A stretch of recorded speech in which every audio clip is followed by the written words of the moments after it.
Oke, selamat malam teman-teman. Kita lanjutkan pembahasan soalnya. Kita ulangi dulu dari yang nomor satu di soal yang kemarin ya, yang tadi pagi. Oke, nah di sini teman-teman diberikan sebuah sistem mekanik rotasi yang ada gearnya. Kemudian teman-teman diminta untuk menentukan persamaan gerak sistem dan fungsi alih sistemnya. Di kasus ini, fungsi alih sistem yang diinginkan adalah theta 1S dibagi TS. Seperti itu. Nah, ini ada sedikit persamaan penting yang teman-teman harus ketahui seperti itu untuk mencari eh, torsi untuk di masing-masing elemen seperti spring, damper, dan inersia.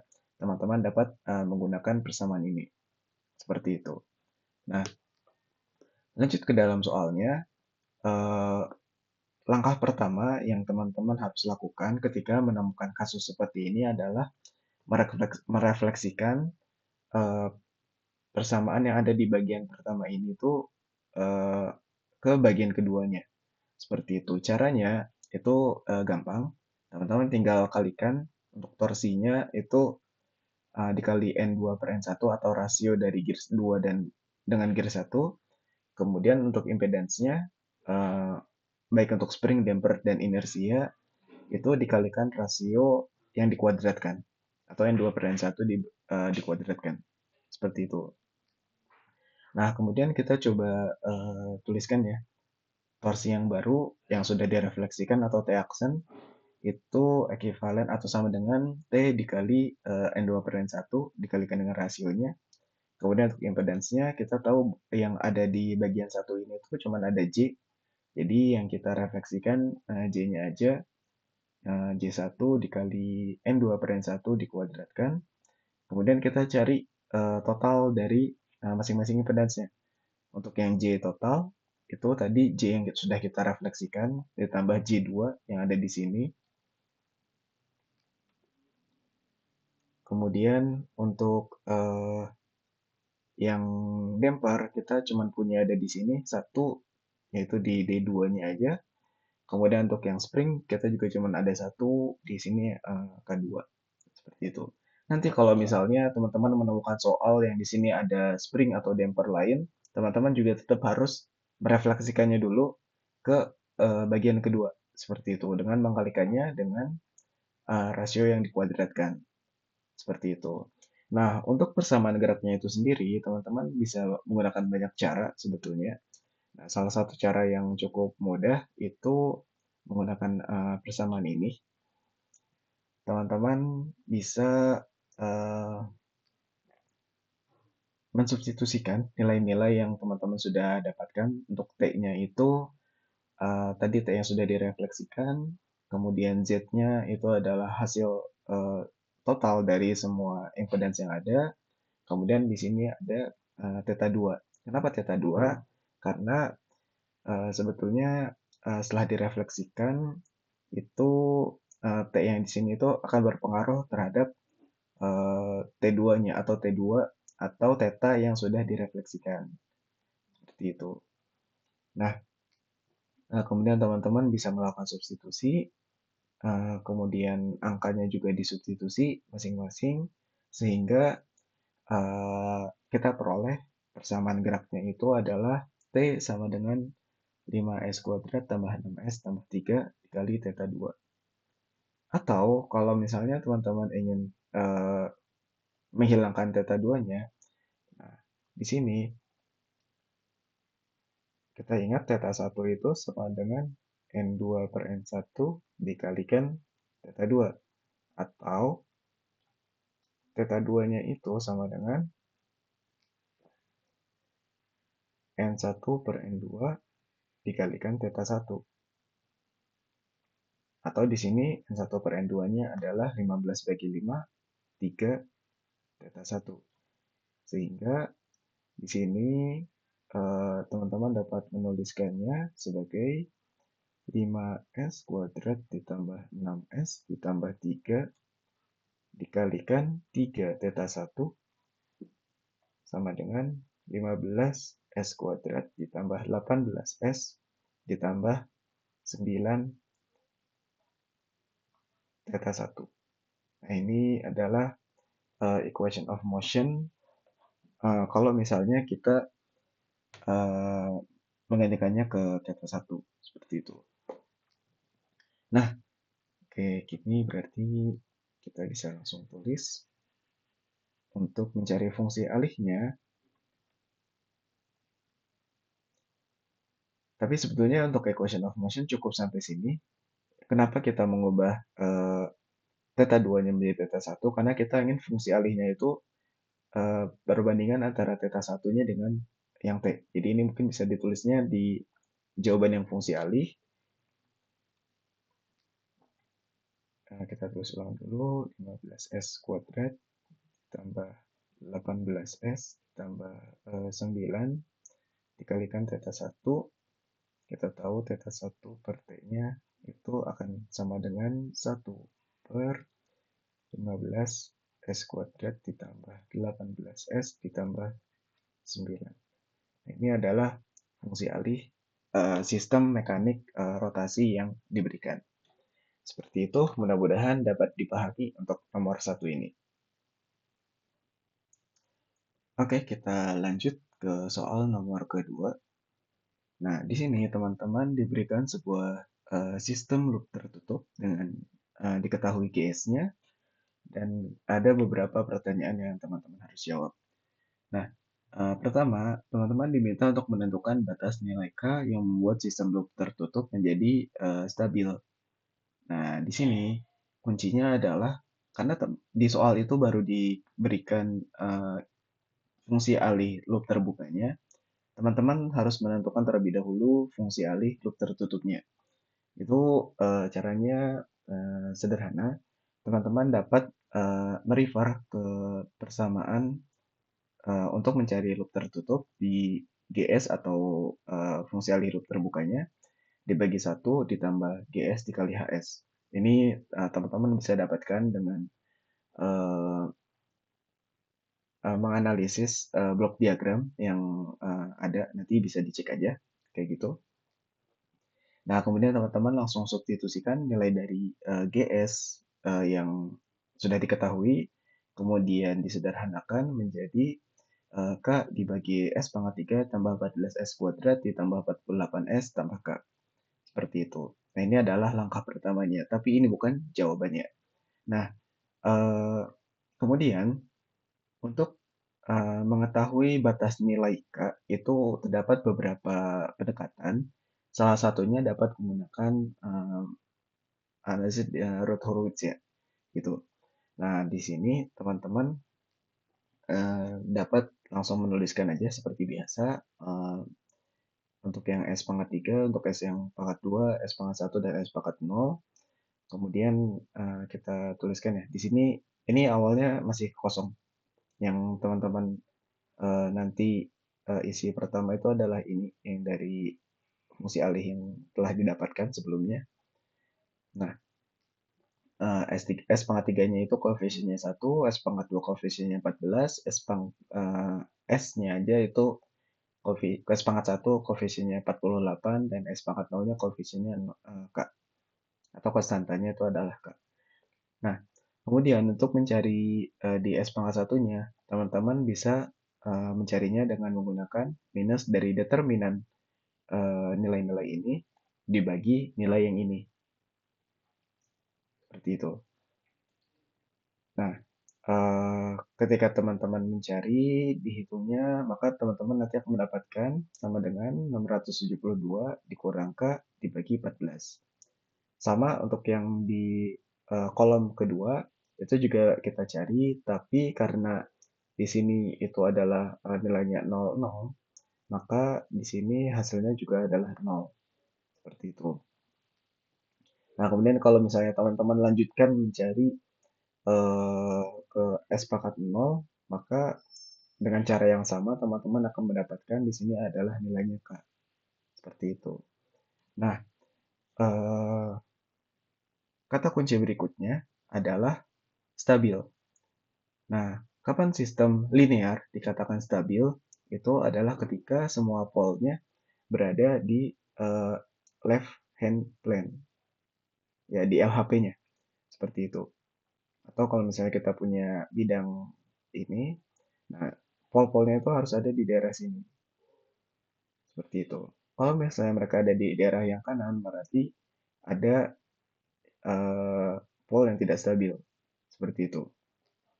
Nah, di root Hurwitz, em, ketika tidak ada perubahan tanda dari yang S pangkat 3 ini ke S pangkat 2, kemudian ke S pangkat 1, ke S pangkat 0, maka itu menandakan bahwa sistem tidak ada pol yang berada di sebelah kanan, seperti itu. Nah, karena kita ada satu bagian yang ini masih bisa banyak kemungkinan ya, dia masih bisa positif, dia masih bisa negatif. Sekarang kita perhatikan di sini positif, ke S pangkat 2-nya positif. Nah, dari S pangkat 2 ke S pangkat 1, dari positif, biar dia stabil, dia harus positif juga, kayak gitu. Berapa nilai K yang menjadikan persamaan ini, nilai ini itu positif. Nah, ini dari pengamatan biasa, kita tahu bahwa kalau K-nya itu lebih kecil dari 672, maka nilai ini akan positif. Seperti itu. Sehingga eh, di sini kita bisa ambil kesimpulan kalau misalnya sistem ingin stabil, bak K-nya itu harus kurang dari 672. Nah, di sini juga kita lihat dari misalnya ini adalah 672, kemudian pindah ke S pangkat 0-nya juga 672, atau tidak ada perubahan tanda, kayak gitu. Nah, di sini teman-teman nanti bisa tambahkan ya penjelasannya, bahwa K yang diinginkan batasnya itu adalah K kurang dari 672. Nah, ini untuk soal yang A. Nah, untuk pertanyaan B, teman-teman diminta untuk mencari nilai K yang membuat sistem marginally stable dan mencari berapa frekuensi osilasinya. Nah, ketika polnya itu ada di sumbu imajiner di bidang S ini, maka eh, sistem tersebut akan statusnya bersifat marginally stable, seperti itu. Nah, di dalam Ruth Hurwitz, analisis Ruth Hurwitz ini, itu ketika ada satu row yang isinya itu nol semua, nah ini ada indikasi bahwa sistem tersebut um, akan bersifat marginally stable, seperti itu. Nah, agar row yang ini itu bernilai 0, maka kita akan masukkan nilai K-nya itu senilai sama dengan 672. Jadi kalau misalnya teman-teman ingat di sini, persamaan yang ini, nilai ini, itu kalau misalnya kita masukkan K-nya 672, maka ini akan bernilai 0. Seperti itu. Nah, kemudian kita akan menggunakan auxiliary equation. Di sini kita ambil PS. Misalnya PS sama dengan 14S kuadrat ditambah K. Kita ambil dari baris di atas yang row of zero. Seperti itu. Nah, di sini kita masukkan ya 14S kuadrat ditambah K atau ditambah 672. Seperti itu. Kemudian kita turunkan terhadap S sehingga kita peroleh 28S ditambah 0 karena ini konstanta sehingga kita dapatkan 28S dan koefisien dari S ini itu kita bisa ganti nilai 0 yang ada di kolom pertama ini dengan koefisien dari S yang hasil dari penurunan auxiliary equation-nya. Seperti itu. Sehingga perhitungannya bisa berlanjut. Nah, tapi untuk yang soal ini sebetulnya teman-teman cukup menjawabnya eh, dengan K sama dengan 672. Nanti mungkin tambahkan beberapa penjelasannya. Seperti itu. Nah, untuk mencari frekuensi osilasinya, kita bisa kembali menggunakan PS. Kemudian kita cari berapa polnya. Setelah melakukan perhitungan, kita akan dapat bahwa polnya itu sama dengan plus minus dari oke, plus minus J 4 akar 3 seperti itu. Nah, kita tahu bahwa di persamaan S-nya itu ini ada nilai realnya plus minus nilai J omega N seperti itu untuk yang bagian imajinernya. Nah, kita cocokkan seperti itu dan kita bisa ambil kesimpulan bahwa di sini omega N-nya itu sama dengan 4 akar 3. Dan omega N ini atau frekuensi osilasi ini adalah jawaban dari pertanyaan berikutnya. Seperti itu. Nah, berikutnya untuk nomor 3, itu teman-teman diberikan pertanyaan apakah kalau nilai K-nya itu sama dengan 500, sistem masih stabil. Jadi kita tahu bahwa batas dari nilai K agar sistem stabil adalah kurang dari 672. Dan ini masih masuk ke dalam batas dari agar sistem stabil. Berarti jawabannya iya. Dan apakah jika iya, maka hitunglah error steady state-nya untuk input step, ramp, dan juga parabolik. Nah, untuk menghitung nilai error steady state, kita akan menggunakan fungsi alih dari loop terbuka. Kita ingat fungsi alih loop terbukanya itu adalah K dibagi S kali S tambah 6 dikali S tambah 8. Dengan K sama dengan 500, maka kita akan menggunakan fungsi alih GS ini. Untuk mencari error steady state dengan input step, teman-teman bisa menggunakan persamaan ini 1/1 tambah limit S mendekati 0 GS itu sama dengan 1 dibagi 1 ditambah. Nah, kalau misalnya teman-teman substitusikan nilai S-nya dengan 0 untuk di limitnya, itu teman-teman akan mendapatkan hasil infinity. Seperti itu. Kemudian 1 dibagi 1 tambah infinity itu kurang lebih akan mendekati 0. Seperti itu. Ini adalah untuk yang error steady state dengan input step. Untuk input ramp, itu teman-teman dapat menggunakan persamaan ini 1 dibagi limit SGS dengan S mendekati 0 sama substitusikan S-nya dengan 0, teman-teman akan memperoleh hasil 1 dibagi 500/48 yang kalau disederhanakan itu bisa menjadi sama dengan 0,096. Kemudian untuk yang parabolik itu teman-teman dapat menggunakan persamaan 1 dibagi limit S kuadrat GS dengan S mendekati 0 dan teman-teman akan mendapatkan GS-nya itu S kuadrat GS itu akan sama dengan 0 dan 1 dibagi 0 itu teman-teman bisa tulis hasilnya adalah mendekati tak hingga. Seperti itu untuk yang nomor C. Nah, terakhir untuk soal bagian D itu di sini ditanyakan apabila sebuah zero diletakkan di posisi minus 8,01,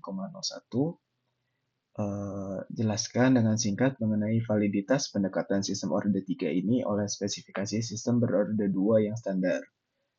Nah, kemudian tentukan nilai persen overshoot untuk masukan berupa unit step dengan nilai K sama dengan 500. Nah, di sini kita coba tambahkan zero-nya ke dalam GS dan apabila kita tuliskan aja G yang sudah dimodifikasi ini sebagai G2S itu seperti ini kurang lebih. Nah, di sini kita bisa melakukan pole zero cancellation karena zero yang ditambahkan itu cukup mendekati dari nilai salah satu pole-nya dan ini secara parsial dapat mengurangi efek dinamika yang disebabkan oleh pole minus 8 ini. Seperti itu. Sehingga G yang sudah dimodifikasi ini dapat didekati dengan persamaan orde 2 aja yang di sini adalah K dibagi S dikali S tambah 6. Seperti itu. Mungkin sekali lagi, jadi ini kita bisa lakukan pole zero cancellation karena nilai dari zero-nya ini cukup mendekati dengan salah satu pole-nya sehingga dapat meng-counter efek dinamika yang disebabkan oleh polnya, seperti itu. Jadi kita bisa menggunakan pol yang tersisa yaitu di integrator di S sama dengan 0 dan eh, di apa pol di S sama dengan -6 seperti itu. Kemudian kita substitusi nilai K-nya tadi dengan 500 dan kita cari persen overshoot-nya. Nah, untuk mencari persen overshoot-nya dengan G2 yang sudah dimodifikasi ini, itu kita cari dulu loop tertutupnya, persamaan fungsi alih loop tertutupnya, sama seperti tadi di sebelumnya. Di sini kita bisa cari dengan G2S dibagi 1 tambah G2S, sehingga kita peroleh 500 dibagi S kuadrat tambah 6S tambah 500. Kemudian, untuk mencari persen overshoot, kita butuh nilai dari zeta. Untuk mencari nilai zeta, itu kita bisa pakai shortcut yang ini, eh, di mana ini adalah B-nya, ini B-nya juga, dan ini adalah A-nya. Seperti itu, kalau misalnya bentuk standarnya kita peroleh, ya, jadi kita bisa langsung substitusikan di 6 bagi 2 akar 500, atau sama dengan kurang lebih 0,06 akar 5. Kemudian kita masukkan ke persamaan untuk mencari persen overshoot-nya, dan kita akan, teman-teman bisa menghitungnya menggunakan kalkulator. Nanti kita akan peroleh 0,65 dikali 100% atau sekitar 65%. Seperti itu. Dan ini adalah jawaban untuk yang nomor 2D. Nah, mungkin itu kalau misalnya nanti ada pertanyaan lebih lanjut untuk nomor 2, bisa ditanyakan aja. Oke, terima kasih.